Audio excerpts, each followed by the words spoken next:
ਪੰਜਾਬ ਦੀ ਧਰਤੀ ਦਾ ਚੱਪਾ ਚੱਪਾ ਇਤਿਹਾਸ ਨਾਲ ਭਰਿਆ ਹੋਇਆ ਹੈ ਔਰ ਬਹੁਤ ਹੀ ਅਜਿਹੇ ਘੱਟ ਅਸਥਾਨ ਹਨ ਜਿੱਥੇ ਮੁਖਤਲਿਫ ਧਰਮਾਂ ਦੀ ਛਾਪ ਇਕੱਠੀ ਮਿਲਦੀ ਹੈ।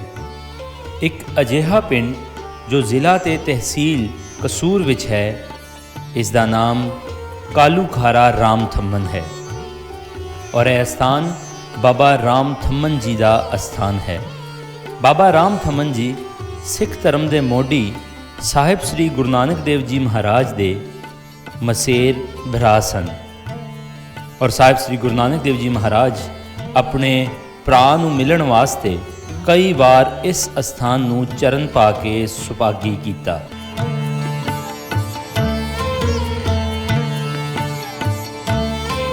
ਇਸੇ ਹੀ ਅਸਥਾਨ ਉੱਪਰ ਸਿੱਖ ਪੰਥ ਦੇ ਪਹਿਲੇ ਜਰਨੈਲ ਬਾਬਾ ਬੰਦਾ ਸਿੰਘ ਜੀ ਬਹਾਦਰ ਸਿੰਘ ਸੱਜਣ ਤੋਂ ਪਹਿਲਾਂ ਲਛਮਣ ਦਾਸ ਤੋਂ ਮਾਧੋ ਦਾਸ ਬੈਰਾਗੀ ਬਣੇ। ਇਹ ਸਥਾਨ ਰੇਲਵੇ ਸਟੇਸ਼ਨ ਰੁੱਖਾਂ ਵਾਲੇ ਤੇ ਰਾਜਾ ਜੰਗ ਤੋਂ 12 ਕਿਲੋਮੀਟਰ ਪੱਛਮ ਕੋਨ ਹੈ।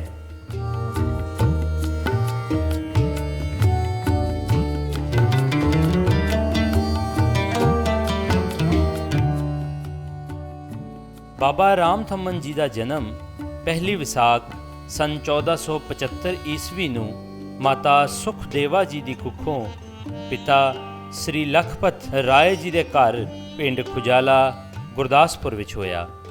ਆਪ ਜੀ ਪ੍ਰਤਾਪੀ ਸਾਧੂ ਸਨ।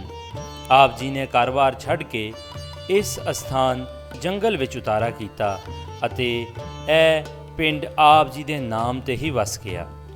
ਸਿੱਖ ਧਰਮ ਦੇ ਪਹਿਲੇ ਗੁਰੂ ਨਾਨਕ ਦੇਵ ਜੀ ਮਹਾਰਾਜ ਆਪ ਜੀ ਦੇ ਮਸੇਰ ਭਰਾ ਸਨ ਔਰ ਆਪ ਜੀ ਨੂੰ ਮਿਲਣ ਲਈ ਕਈ ਵਾਰ ਇਸ ਪਿੰਡ ਵਿੱਚ ਆਏ। ਇਸ ਥਾਂ 15 ਚੇਤਰ ਤੋਂ ਲੈ ਕੇ 5 ਵਿਸਾਖ ਤੱਕ ਇੱਕ ਬਹੁਤ ਵੱਡਾ ਮੇਲਾ ਜੁੜਦਾ ਹੁੰਦਾ ਸੀ। ਇਸ ਮੇਲੇ ਦੀ ਤੁਲਨਾ ਸੈਯਦ ਵਾਰਿਸ ਸ਼ਾਹ ਹੋਰਾਂ ਨੇ ਆਪਣੀ ਕਿਤਾਬ ਹੀਰ ਵਿੱਚ ਹੀਰ ਦੀ ਜੰਝ ਨਾਲ ਕੀਤੀ ਹੈ। ਇਹ ਉਹੀ ਅਸਥਾਨ ਹੈ ਜਿੱਥੇ ਸਿੱਖ ਪੰਥ ਦੇ ਪਹਿਲੇ ਜਰਨੈਲ ਬਾਬਾ ਬੰਦਾ ਸਿੰਘ ਬਹਾਦਰ ਲਛਮਣ ਦਾਸ ਤੋਂ ਮਾਧੋ ਦਾਸ ਬੈਰਾਗੀ ਹੋਏ। ਇਹ ਉਹ ਸਮਾਂ ਹੈ ਜਦੋਂ ਰਾਮ ਥੰਮਨ ਜੀ ਪੰਥ ਦੀ ਗੱਦੀ ਉੱਤੇ ਬਾਬਾ ਜਾਨਕੀ ਦਾਸ ਜੀ ਬਿਰਾਜਮਾਨ ਸਨ। ਇਹਨਾਂ ਤੋਂ ਹੀ ਲਛਮਣ ਦਾਸ ਜੀ ਗੁਰਮੰਤਰ ਲੈ ਕੇ ਮਾਧੋ ਦਾਸ ਬੈਰਾਗੀ ਬਣੇ। 1947 ਵੇਲੇ ਇੱਥੋਂ ਦੇ ਪੁਜਾਰੀ ਚੜ੍ਹਦੇ ਪੰਜਾਬ ਉਚਾਲਾ ਕਰ ਗਏ, ਜਿੱਥੇ ਉਹਨਾਂ ਪਿੰਡ ਬਾਜੇ ਕੇ ਫਿਰੋਜ਼ਪੁਰ ਤਹਿਸੀਲ ਗੁਰੂ ਹਰਸਰਾਏ ਅੰਦਰ ਨਵਾਂ ਅਸਥਾਨ ਬਣਾਇਆ ਤੇ ਇਸ ਵੇਲੇ ਉੱਥੇ ਉਹਨਾਂ ਦੀ 15ਵੀਂ ਗਦੀ ਉੱਤੇ ਬਾਬਾ ਹਰਮੇਸ਼ ਦਾਸ ਜੀ ਬਿਰਾਜਮਾਨ ਹਨ।